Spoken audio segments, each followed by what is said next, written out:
Pessoal, na última aula a gente falou sobre a teoria neoclássica. Quem que era o representante principal da teoria neoclássica? O Henri Fayol, nosso amigo francês. Hoje a gente vai entrar em uma nova escola da administração, que é conhecida como a teoria das relações humanas. Pessoal, essa teoria das relações humanas, eu selecionei dois autores, aliás, eu selecionei um autor para a gente tratar, que foi o Abraham Maslow. O Maslow, vocês vão ouvir falar desse cara em várias áreas de administração, em psicologia, em marketing, em recursos humanos, várias áreas diferentes vão abordar essa pirâmide. Por isso que eu perguntei para vocês se vocês já conheciam a pirâmide de Maslow. Então ela vai ser muito trabalhada. Mas além do Maslow, eu vou falar dos estudos de Hawthorne. Hawthorne não é um autor, apesar desse nome. Ele é um bairro dos Estados Unidos, onde foram realizadas uma série de pesquisas.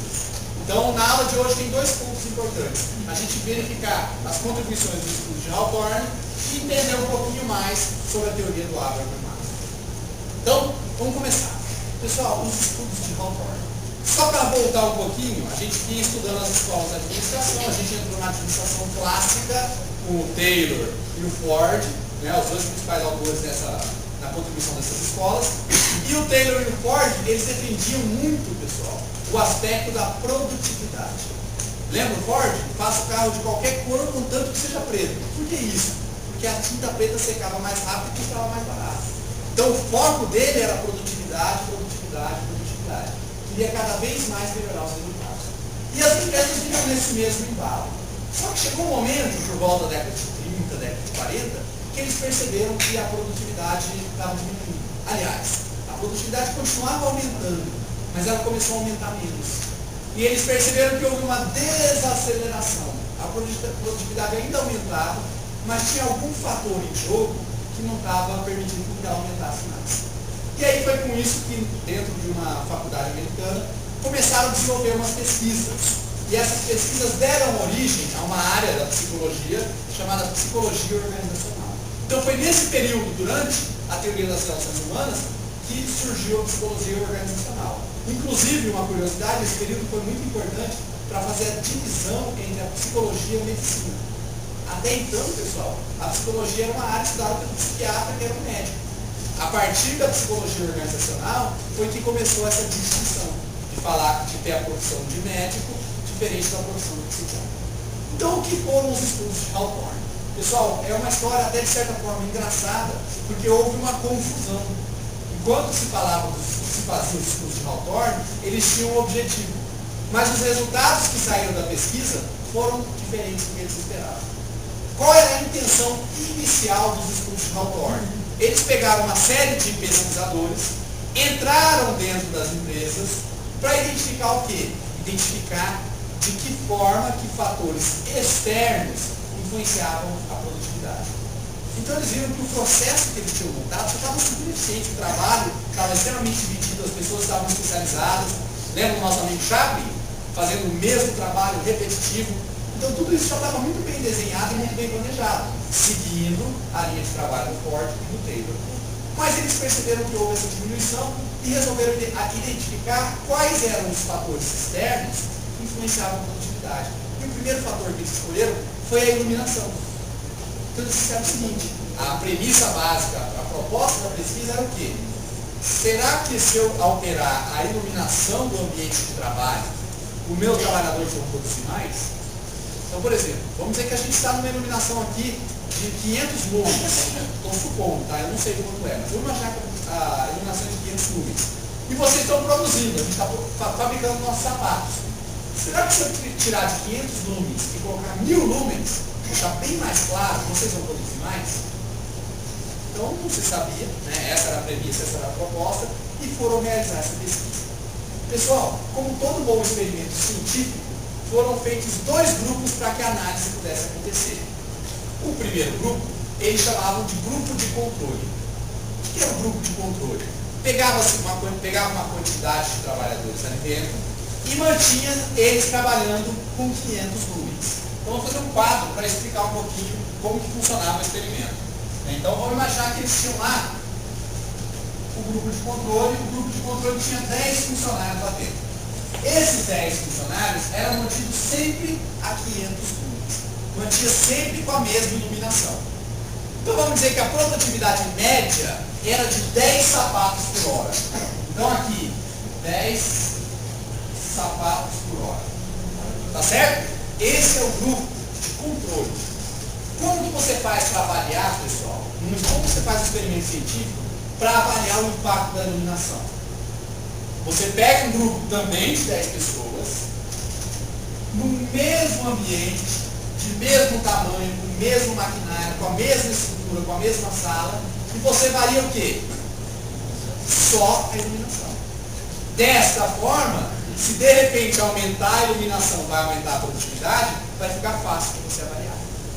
Fez sentido? Então, eles pegaram um grupo de teste, então a gente tem um grupo de controle e a gente tem um grupo de teste. O que eles fizeram no grupo de teste, pessoal?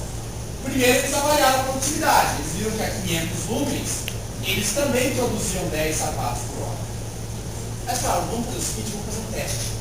Ao invés de a gente colocar 10 sapatos por hora, ou desculpa, a gente colocar 500 lumens, vamos colocar 1000 lumens para ver o que acontece. Aí pegava lá, aumentava a energia, aumentava a iluminação na sala. E aí vinham os pesquisadores para analisar o que acontecia. O que vocês acham que aconteceu, pessoal? Eles aumentaram de 500 para 1000. A produtividade aumentou. E eles perceberam que agora, com 1000 lumens, ao invés de eles fazerem 10 sapatos por hora, eles estavam fazendo 13 sapatos por hora. Então provocou um aumento de 30%. E aí os pesquisadores vibraram, eles falaram, pô, que legal. A gente percebeu que se eu aumentar a iluminação, o funcionário trabalha mais. O que vocês acham que eles fizeram então? Oi? Aumentaram mais ainda. Então beleza, se com 1000 lumens eles produziram 13 sapatos por hora, o que eles vão fazer se a gente colocar 2000 lumens? Então a sala ficou super clara, ainda não. A sala ficou muito clara. Adivinha quanto que eles produziram? 13 sapatos por hora. Aí eles falam, poxa vida, mas se eu colocar 1000 lumens ou 2000 lumens, nos dois casos eles estão produzindo 13 sapatos por hora. E se eu colocar 3000 lumens? Aí fica todo mundo cego, aí não funciona. Aí não produzia nada. Então eles falaram, beleza, então a gente descobriu que se eu aumento a iluminação, eu aumento a produtividade. Mas independe do quanto eu aumento, a produtividade aumenta. Então, claro, vamos colocar 1000 lumens, para a gente não gastar tanta energia elétrica. Só que aí eles resolveram fazer o teste contrário. Peraí, já que a gente está fazendo uma pesquisa científica, vamos fazer um estudo diminuindo a quantidade de lumens. E aí eles pegaram, ao invés de fazer 500 lumens, que é o nosso grupo de teste lá atrás, eles fizeram 250, metade da iluminação. Pessoal, qual foi a produtividade com 250 lumens? 13 sapatos por hora. E a mesma cara que vocês fizeram agora, fizeram os pesquisadores. Poxa, como assim? Se eu aumento a iluminação para 1000, os caras pulam de 10 para 13. Se eu aumento para 2000, eles mantêm no 13. Se eu diminuo para 250, eles também aumentam para 13. Peraí, vamos fazer o seguinte, vamos colocar 0 lumens então. Apagou a luz, aí ninguém faz nada. Então eles falam assim, poxa, o que está acontecendo? O que vocês acham que pode ser, pessoal?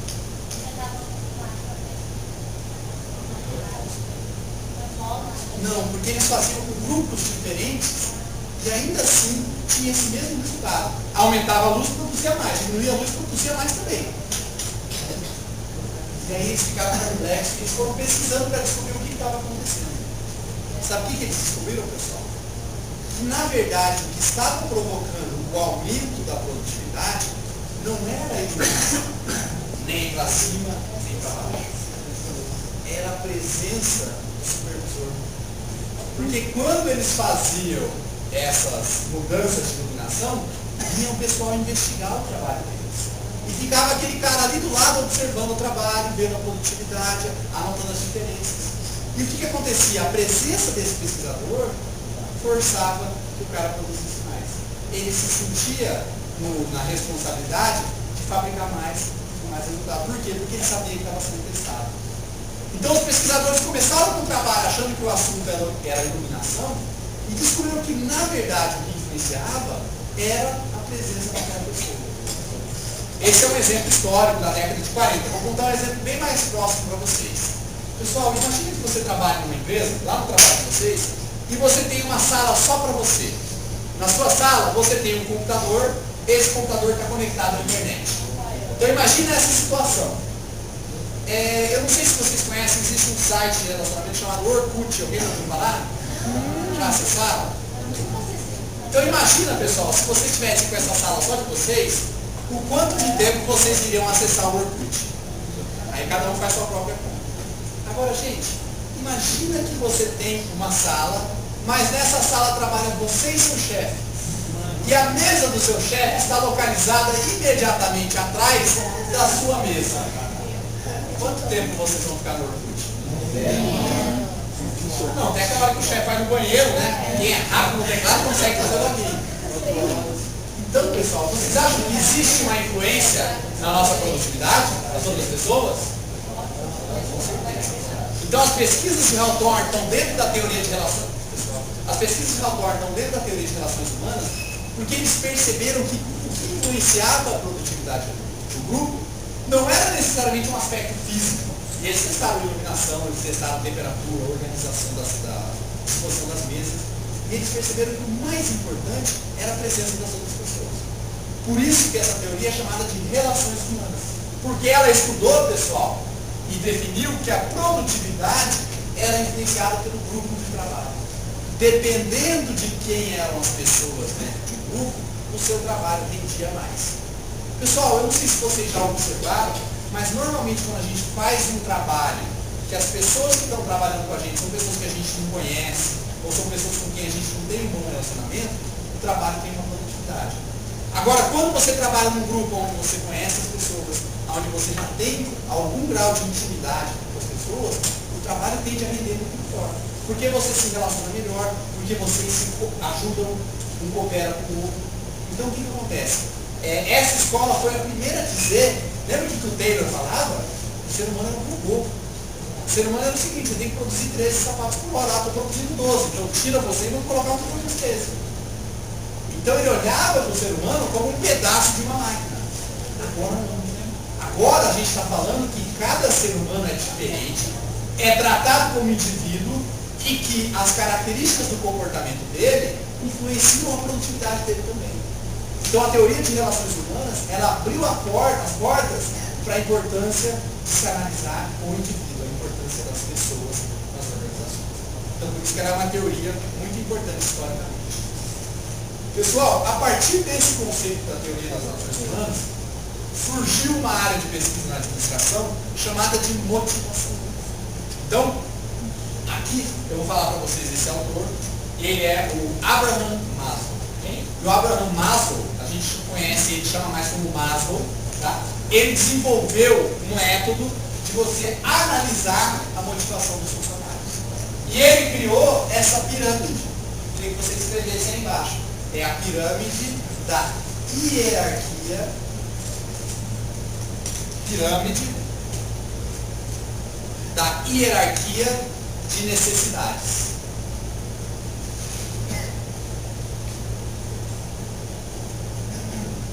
Pirâmide da hierarquia de necessidades. E pessoal, essa pirâmide do Maslow, ela é uma pirâmide que foi criada do ponto de vista do ser humano, do indivíduo. Ela é usada não só na administração geral, na parte de recursos humanos, que é o que a gente está falando agora, mas ela é estudada quando a gente fala de marketing. Ela é estudada quando a gente fala de psicologia organizacional. Então é uma teoria que vai ser muito utilizada, eu garanto para vocês que tem vários professores que vão falar dela. Mas hoje a ideia é fazer uma breve introdução sobre a pirâmide de Maslow. Pessoal, se vocês notarem nessa pirâmide, vou só apagar aqui para a gente não confundir o experimento com o PowerPoint. Se vocês notarem nessa pirâmide, vocês vão ver que elas têm 5 níveis. O nome da pirâmide é pirâmide da hierarquia de necessidades. Então, o que significa isso, pessoal? O Maslow definiu, quando montou essa pirâmide, que o ser humano tinha várias necessidades. Ele tinha necessidades fisiológicas, de segurança, sociais, de autoestima e de autorrealização. E que existia uma hierarquia entre essas necessidades. O que significa isso? Que se eu não atender as necessidades fisiológicas, eu não tenho como atender as necessidades de segurança. Se eu não atender as de segurança, eu não tenho como atender as sociais. Se eu não atender as sociais, e assim por diante. Então, que cada um dos níveis da pirâmide era como se fosse um degrau. E que para você atingir o segundo degrau, tem que passar pelo primeiro. Para atingir o terceiro, tem que passar pelo segundo. Então, essa é a ideia da hierarquia dessas necessidades. Então, pessoal, vou falar para vocês que cada uma das... Falar alguma coisa a respeito de uma mais importante do que a outra? Ou ela... Então, a importância, na verdade, não seria a importância. Na verdade, ele trata o nível de motivação, que é essa seta que eu coloquei aqui. Então, ele diz o quê? Que eu não tenho como buscar o nível de cima se eu não passar pelo de baixo. Entendeu? Então, a partir do momento que a gente sobe os degraus da pirâmide, é que a gente vai podendo ter mais motivação. Então, foi um dos primeiros estudos do comportamento do ser humano dentro dessa organização. Então, pessoal, o que são as necessidades fisiológicas? Isso, são as necessidades básicas do ser humano.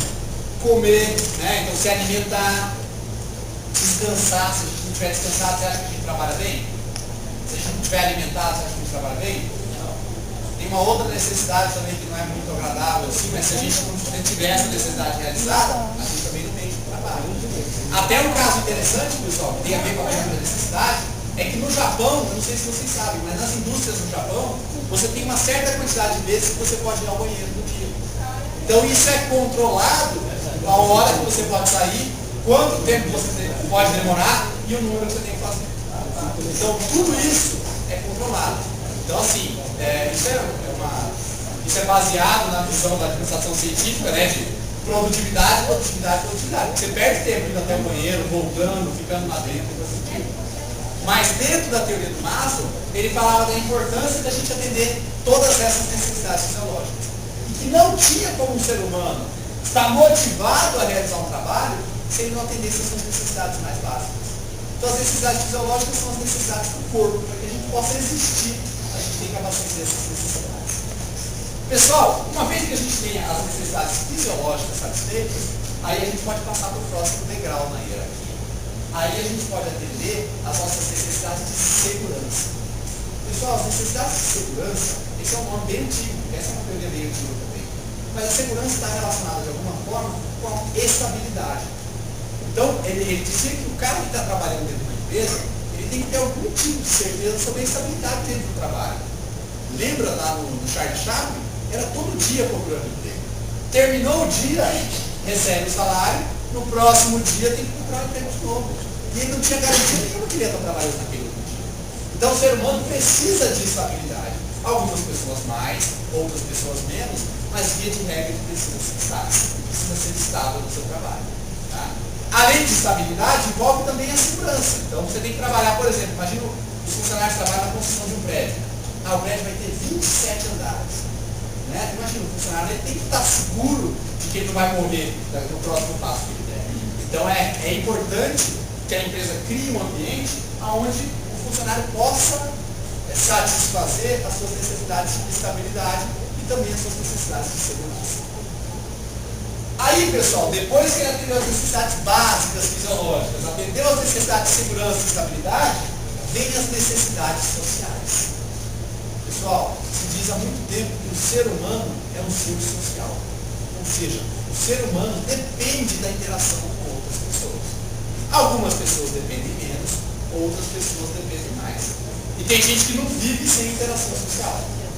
Né? Então, a não ser que você seja um ermitão, o ermitão é aquele cara barbudo que mora no topo da montanha sozinho. Mas normalmente a gente só sabe da existência do ermitão quando ele desce da montanha para vir contar. Então, via de regra, o ser humano precisa de relacionamento. E a gente tem necessidade de interagir com as outras pessoas para que a gente desenvolva o nosso trabalho. Né? Ah, não, mas eu consigo ficar 3, 4 dias sem conversar com ninguém, mas depois você precisa. Você precisa trocar ideia, você precisa conversar, você precisa se relacionar. Tem gente que não aguenta 10 minutos. Né? Tem gente que arranja amigo na fila do banco. Porque afinal, eu estou aqui, vou ter que esperar mesmo, vamos trocar uma ideia. Né? Então o ser humano precisa desse relacionamento. E isso, pessoal, não é importante só do ponto de vista pessoal. Isso é importante do ponto de vista do trabalho. Então, dentro do trabalho, as pessoas vão ter que se relacionar. Uma tendência hoje em dia, por exemplo, são os escritórios usarem divisórias baixas. Ou você fazer até escritórios sem divisórias. Por quê? Porque a divisória tampar, a divisória alta, ela tampa a tua visão das outras pessoas. E a gente precisa, ao longo do dia de trabalho, conversar, interagir com as pessoas. Às vezes não é nem de falar, né? Mas só de você trocar olhares. Né? Se você está cansado, a pessoa está do lado está cansada também. Né? Então isso ajuda todo mundo a conviver melhor. Claro, de vez em quando a convivência social atrapalha também. Né? Você tem uma rixa, você briga com alguém. Mas essa é uma necessidade humana. Nós, como seres humanos, teremos necessidades sociais. Eu vou passar para vocês, pessoal, na outra aula, a gente vai fazer um teste de personalidade. Então a gente vai discutir essa questão do relacionamento interpessoal. Mas é muito importante entender que a gente precisa atender as necessidades sociais. Pessoal, até esse nível, então, necessidades básicas, necessidades de estabilidade e necessidades de relacionamento humano, o Maslow dizia que as empresas eram obrigadas a fazer. E que o funcionário, se não tivesse atendido esses 3 níveis, não ia ter produtividade nenhuma. Que a produtividade só ia surgir a partir do momento que ele tivesse as 3 necessidades atendidas. Mas a proposta do Maslow era que existiam 5 níveis. E se vocês notarem, pessoal, aqui ao lado da pirâmide eu fiz uma seta, escrita motivação e apontando para cima. O que essa seta significa? Quanto mais a gente subir na nossa escada, né, nos nossos degraus de necessidades, mais motivado a gente fica a trabalhar. Então o Maslow falou de um 4º nível, que ele chama do nível de autoestima. Então ele diz o seguinte, que o funcionário dentro do trabalho, ele tem que ser reconhecido. Né? Ele tem que ser reconhecido pelo bom trabalho que ele desenvolve. As pessoas, o chefe dele, né, tem que falar para ele sobre como ele está trabalhando, tem que dar alguma confirmação de que ele está fazendo certo, tem que dar alguma correção se ele estiver indo no caminho errado. Então, além da nossa necessidade de interação, nós, como seres humanos, também precisamos ser reconhecidos. E, pessoal, não tem nada pior do que você trabalhar e ninguém reconhecer o seu trabalho. Ninguém enxergar a importância que você tem para a empresa. E poucos chefes, eu imagino que vocês devem ter problemas com chefes, né? Quase todo mundo tem, mas são poucos os chefes que reconhecem a qualidade do nosso trabalho. E a motivação do funcionário muda totalmente quando ele sabe que ele é reconhecido. Quando ele sabe que o trabalho que ele está fazendo está sendo admirado por alguém. Né? Que depois, ao final do trabalho, ele vai ser reconhecido. Um exemplo de aplicação prática disso, pessoal. Vocês já devem ter entrado numa loja do McDonald's e viram uma plaquinha. Funcionário do mês. Já viram isso? Já. Várias outras empresas. Por que existe aquilo? Motivar. É uma forma de motivação. É uma forma da empresa mostrar, olha, o funcionário que se desenvolver melhor, não sei se é o cara que vai vender mais, não sei se é o cara que vai ter o melhor índice de satisfação dos clientes. Acaba tendo mais produtividade. Exatamente. A motivação está totalmente ligada à produtividade. Quanto mais motivado o trabalhador está... Exatamente. Então, pessoal, o fato de aparecer a foto, o nome do funcionário dizendo, está certo isso mesmo, o fato de aparecer a foto e o nome do funcionário dizendo que aquele é o funcionário do mês, o que significa isso, pessoal? É um grande reconhecimento da empresa da qualidade daquele funcionário. Ainda mais no McDonald's, que eles procuram deixar isso sempre estampado. Então o funcionário sabe que os clientes vão ver. De repente, olha lá, funcionário do mês, é a Maria. Aí você olha no caixa, está te atendendo a Maria. Né? Então o cliente vai reconhecer isso, o cliente parabeniza o funcionário por causa disso. E isso, em termos de motivação, é excelente. Então, pessoal, além das 3 necessidades básicas que o Maslow defendia, ele dizia que as empresas que queriam ter funcionários motivados tinham que trabalhar nesses 2 outros níveis aqui. Tinham que trabalhar na relação de autoestima, então o funcionário ser reconhecido pelo trabalho. E por último, pessoal, o Maslow falava de um nível que ele chamava de autorrealização. Esse nível aqui, ele dizia que a gente nunca conseguiria atingir. Como assim? A gente não diz que o ser humano nunca está satisfeito? Não é verdade? Se a gente batalha, fica o ano inteiro tentando alguma coisa, chega no final do ano a gente consegue. Começou o ano que vem já está procurando uma coisa nova para ir atrás. Né? A gente nunca está satisfeito com o que a gente tem. Isso pode parecer um ponto negativo, pessoal, mas isso é um ponto positivo que faz a gente continuar correndo atrás. Por quê? Porque a gente quer cada vez mais e a gente quer cada vez melhor. Claro, a gente tem que saber reconhecer aquilo que a gente já tem, que a gente já conquistou, mas a gente não pode parar de correr atrás. A autorrealização seria um ponto que o ser humano estagnaria. Se ele atingisse, preenchesse a autorrealização, ele parava. Não funcionava, não tinha porquê dele existir. Então o Maslow dizia que o 5º nível da hierarquia, o nível mais de cima, dependia dos outros 4, e que ele nunca seria atingido. mas que o ser humano deveria estar continuamente buscando aquilo. Pessoal, isso pode parecer uma coisa muito pessoal, muito funcional, e é verdade. A autorrealização, eu tenho certeza que se eu entrevistar e perguntar para vocês aqui, cada um de vocês vai ter objetivos diferentes na vida. Né? Cada um de vocês vai querer alcançar e conquistar coisas diferentes, do ponto de vista até pessoal. E a empresa tem que entender isso. A empresa tem que saber que funciona. Lembra que a gente sempre está nas aulas aqui, pessoal? Eu trato vocês como administradores da empresa. Então é a gente pensando do ponto de vista da empresa. Então a empresa precisa entender que o funcionário vai querer sempre buscar mais e sempre crescer mais. Então ela tem que criar na sua estrutura uma forma de atender essas necessidades, de enxergar como que os funcionários estão dentro da empresa, como que os objetivos desses funcionários que trabalham aqui estão relacionados aos objetivos da empresa. E os melhores funcionários para você ter, os funcionários mais motivados, são aqueles que dentro da realidade da empresa estão buscando sua autorrealização. Gente, eu conheço várias pessoas que estão trabalhando há 20, 30 anos numa mesma empresa. Então você não tem como ficar 20, 30 anos trabalhando numa empresa se não gostar da empresa. Se você não gostar dos objetivos da empresa. Se você não vê como os seus objetivos batem com o objetivo daquela empresa. Né? Então tem gente que veste a camisa. O funcionário que tem todo esse tempo de casa, ele veste a alma da empresa. E se a empresa fica mal no mercado, o funcionário se sente mal. Né? Porque tem muita gente que perde a identidade. Não sei se vocês conhecem gente assim. Ah, esse aqui é o Mauro lá da Financial. Ah, esse aqui é o Kenneth lá da gestão ativa. Então o que acontece? A gente fica muito vinculado com o local que a gente trabalha. Aí de repente, imagina vocês aqui, 15 anos, descobrem que a gestão ativa foi metida num escândalo de corrupção. Pô, a minha imagem está atrelada àquela empresa. E eu vou ficar mal em relação a vocês. Então é muito importante que os objetivos dos funcionários sejam de alguma forma ligados aos objetivos da empresa. Pessoal, então o importante dessa pirâmide é a gente entender que existem 5 níveis e que quanto mais a gente sobe nessa escala, maior é a motivação dos funcionários. Tá legal? Agora, pessoal, eu queria separar uma última parte da aula, quando eu falo das críticas. E, pessoal, já existem várias críticas quanto à teoria das relações humanas, principalmente quanto à pirâmide de necessidade de Maslow. Tem vários autores modernos que falam assim, não, isso aí do Maslow está ultrapassado. E uma outra coisa, pessoal, esses níveis de necessidades nunca foi feita nenhuma pesquisa científica. Não houve nenhuma análise científica do ser humano para mostrar que realmente existem esses 5 níveis. Mas isso não quer dizer que isso não sirva. Então é por isso que eu digo para vocês, pessoal, nessa disciplina de teorias, a gente vai estudar várias teorias. A gente vai lembrar de todos os detalhes de todas as teorias? Claro que não. O que a gente tem que lembrar? A contribuição. Então a importância da pirâmide do Maslow não é dizer exatamente que são 5 níveis, que é um depois do outro e que os 5 níveis são esses aqui. Podem ser 6, podem ser 10 níveis, podem ser só 3. Qual foi a importância do Maslow ter colocado isso nesse período, pessoal? Para mostrar que nós somos indivíduos. Mostrar que o ser humano ele tem necessidades individuais.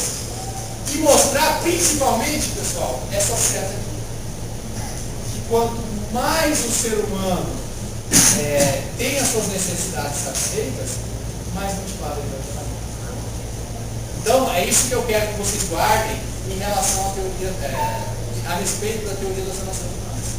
Que é entender que nos estudos de Hawthorne, a grande influência foi mostrar que o que faz a gente trabalhar mais não são necessariamente aspectos físicos, quantidade de movimentos, de repetições da atividade que você faz, mas muitas vezes é a presença de uma outra pessoa. Então, por exemplo, agradeçam aos estudos de Hawthorne o fato de existir o supervisor ou o chefe. Foi ele que mostrou essa importância. Né? Ao mesmo tempo que na pirâmide de Maslow, a gente tem que entender o quê? Que o ser humano tem necessidades. Essas necessidades são diferentes para cada pessoa. E que a empresa que quer ter funcionários mais motivados tem que procurar atender as necessidades também dos seus funcionários. Tá? Então essas são as principais contribuições. Agora vamos fechar com as críticas. Pessoal, eu separei uma crítica que é a que eu acho mais importante dessa escola. Vocês lembram da crítica que a gente fez para a escola da administração científica? Falei ela hoje aqui. Como que a administração científica enxergava as pessoas? Como máquinas, ou como partes de uma grande máquina. A organização é uma máquina e o ser humano, as pessoas que trabalham são as engrenagens. Né? Essa era a visão da administração científica. E uma crítica que a gente tem da administração científica é exatamente essa. É dizer, poxa vida, você está olhando para as pessoas como se elas fossem parte de uma máquina. Mas pessoal, eu quero que vocês olhem, e o ensino universitário serve para isso também, para abrir os horizontes, para ver o seguinte, que o oposto de tratar o ser humano como uma máquina é tratar o ser humano como um indivíduo. Só que a teoria das relações humanas acabou levando isso muito ao fim. E acabou colocando que o social, o relacionamento, o indivíduo, era mais importante que o econômico. Então, dentro da empresa, eu tenho que me importar com os funcionários, claro. Sem funcionários, a sua empresa, se não tiver funcionários, pessoas, a sua empresa não vai existir, não vai nem funcionar. Não, mas aqui a gente tem um sistema automatizado. Alguém tem que apertar o botão, alguém tem que planejar, alguém tem que parar as máquinas, alguém tem que vender os produtos. Então as pessoas vão estar sempre ligadas às organizações. Só que não adianta também ter a minha empresa, uma das empresas mais, uma das melhores empresas para se trabalhar. E o meu prejuízo ano passado foi de 10 milhões de reais. Porque eu gastei 12 milhões em cursos.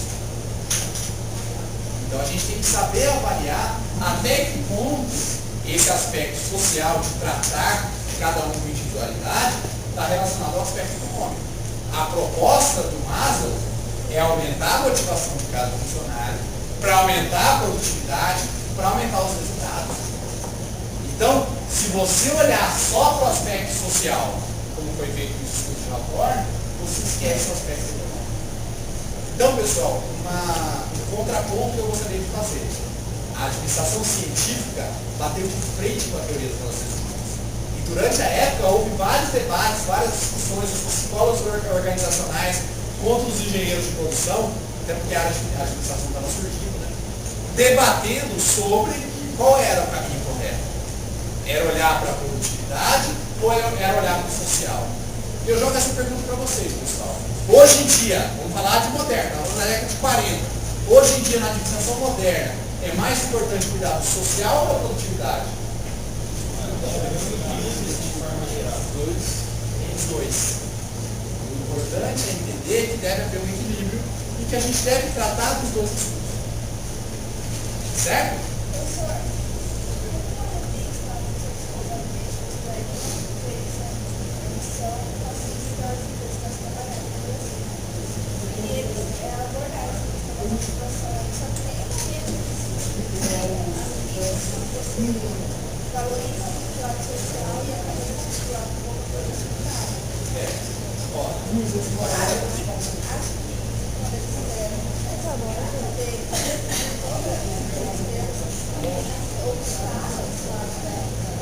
Não, é uma visão diferente. Vou te dar um exemplo de um outro guia.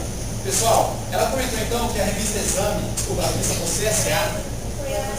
É a Exame, né? A revista Exame, em conjunto com a Você S.A. da Editora Abril, publica todo ano o guia das melhores empresas para você se trabalhar. E ela pega lá e faz um ranking com as 100 melhores empresas do Brasil para se trabalhar. Como que elas definem esse ranking? Entrevista os funcionários e tem a opinião dos funcionários sobre a empresa. Faz uma nota média, cria o ranking e publica. Existe uma pesquisa, agora respondendo, aí a pergunta dela foi o seguinte: será que esse guia não ocultou a parte econômica? Né? Falou do lado social, algum trabalho super bem, mas sempre do estado financeiro.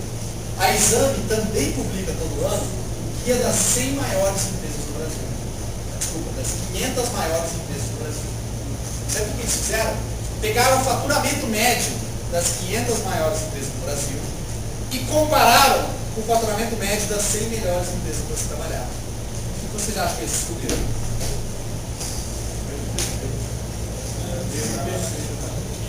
Que o resultado financeiro das 100 melhores empresas para se trabalhar, em média, claro, era maior do que o resultado financeiro das 500 maiores empresas.